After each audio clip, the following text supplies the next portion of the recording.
G'day YouTube, Warbles on a lot here with a telephoto shot of the surveyor's blaze that 25 years ago was put there to mark my unfenced eastern boundary, which I am currently straddling. Now,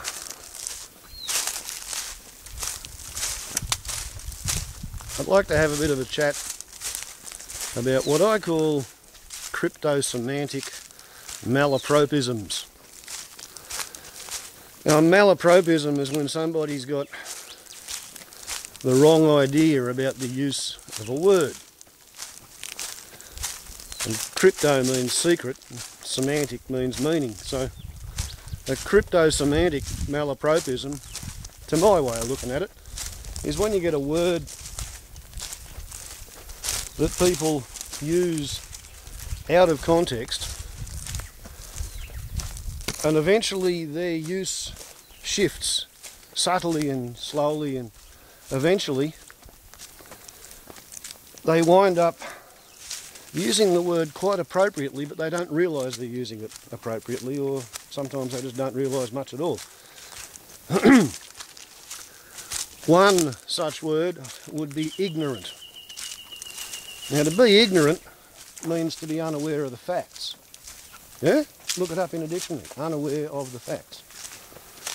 It sounds pretty close to the word arrogant. And there are people, and I know some of them,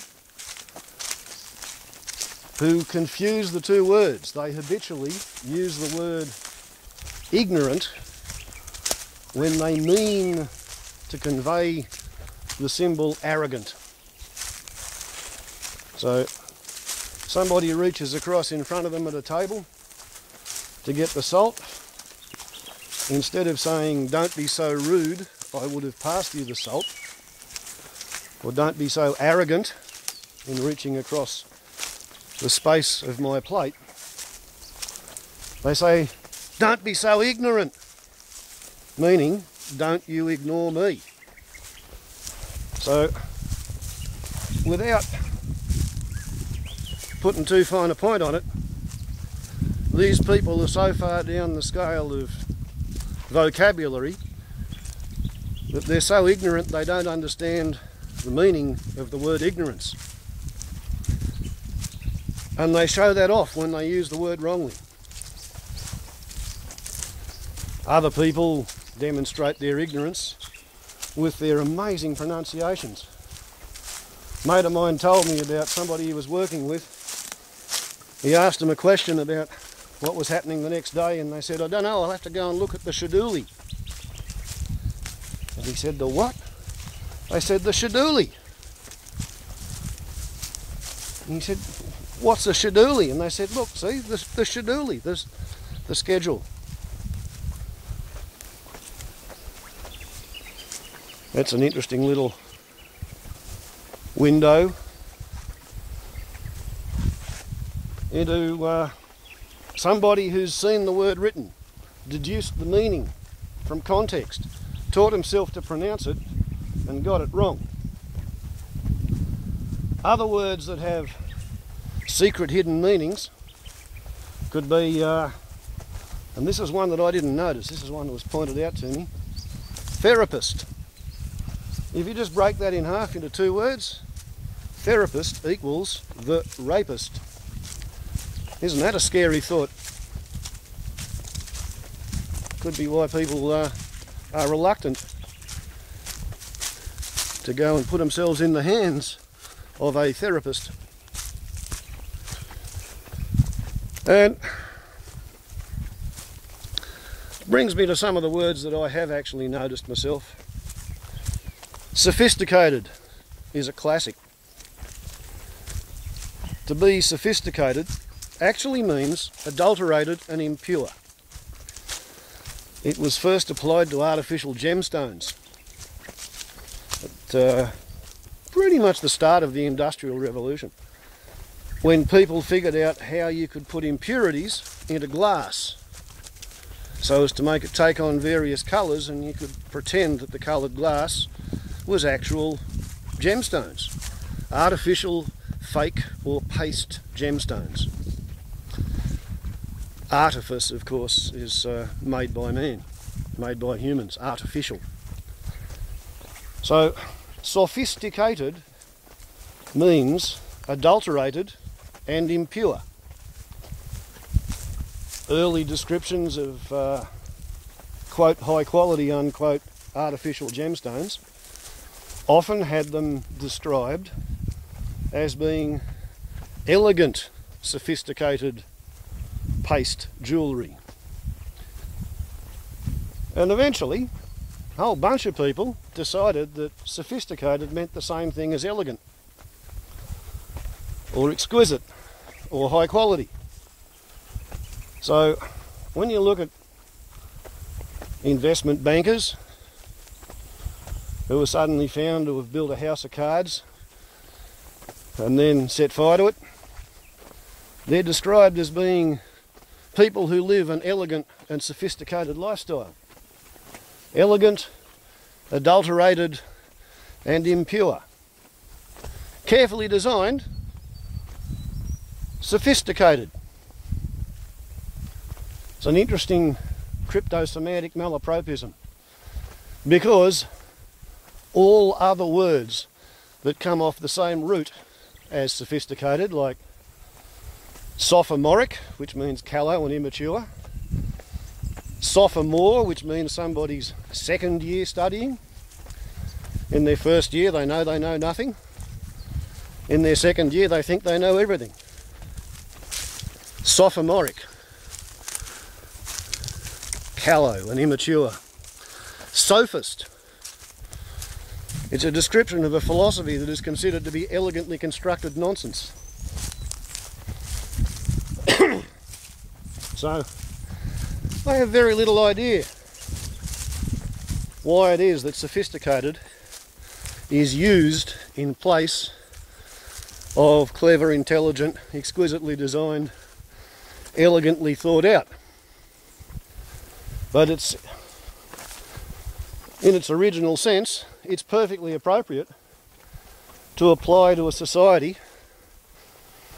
which has ignored the rules of biodiversity, the prime function of biology, which is that the more life occupies a space, the more life can occupy the space.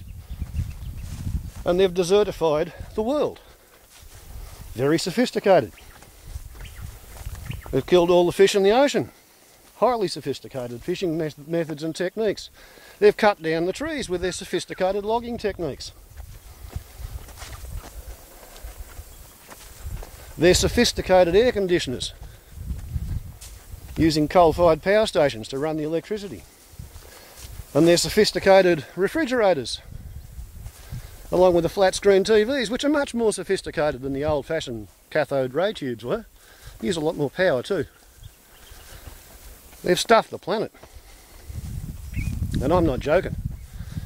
But one of the most remarkable uses and abuses of language that I can think of in the last 75 years or so, maybe the last 100 years, is the invention of the word terrorist by a bloke called Joseph Goebbels. And he was using the word terrorist in German.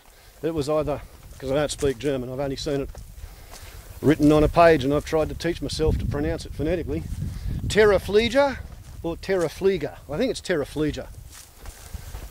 And it means a terrorist who sits up on top of the gravity well and drops high explosives and incendiaries on women and children and civilians for political purposes, to compel a change of government. And it was pretty clear to the British and the Commonwealth Air Forces, who were sitting on top of the gravity well in bunches of 1,000 aeroplanes at once, it was pretty clear to them that they were eventually unstoppable. Their attack could not be intercepted. They were going to win the war. And they did.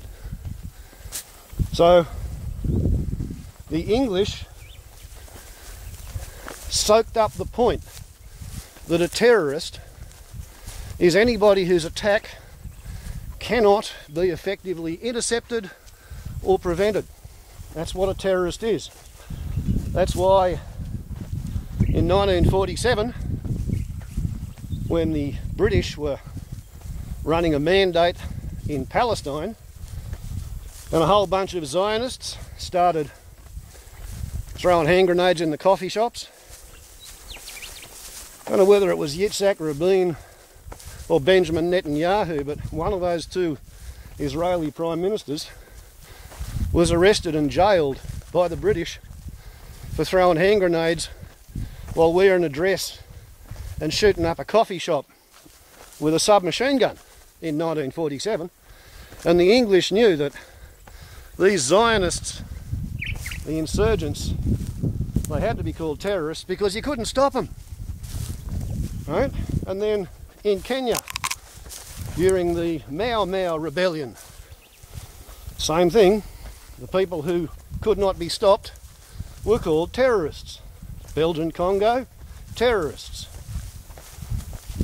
All over the African continent, when the people rose up and the government couldn't stop them, the unstoppable attackers were called terrorists. French at Dien Bien Phu, Viet Minh terrorists. French in Algeria, Muslim terrorists. You see the pattern we're working up to here? A terrorist is a loser's word for somebody you can't effectively stop. Vietnam, the Yankees, the Australians, the Koreans, the Kiwis. We all got bloody stopped by the terrorists in Vietnam, didn't we, eh? Threw us out on our ass. The terrorists did. The Americans were issued specially designed pistols for shooting at terrorists in the Philippines in 1911. And you know what? The descendants of those terrorists are still shooting back at the government in the Philippines. In Iraq, in Yemen, in Somalia, in Sudan, in Syria, the terrorists are the ones who finish up winning. Funny thing, that. Very funny thing. Crypto-Semantics. Terrorist is a loser's word for somebody you cannot intercept.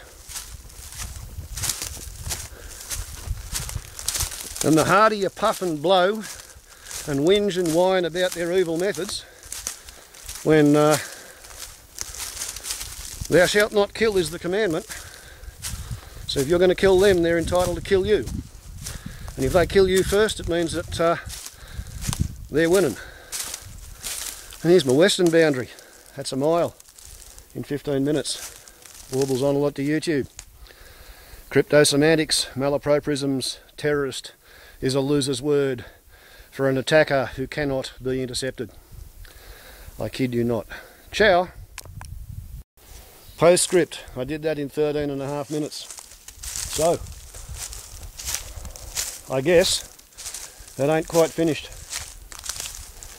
You need to be careful of weasel words and manipulative agitprop. It's always put out by people who think they have a right to force you to behave in ways that they want you to behave, to force you to react in ways they want you to react, because they are pushing an agenda. To gain power, to stay in power, to have you pay their taxes. They want to keep you ignorant, happy about how sophisticated your lifestyle is, while you surrender all your civil liberties out of your fear of the terrorists. Ain't it a great setup? I didn't make the setup, but that doesn't stop me from observing it and noticing it. The setup exists. Second time, warbles on a lot to YouTube. Ciao.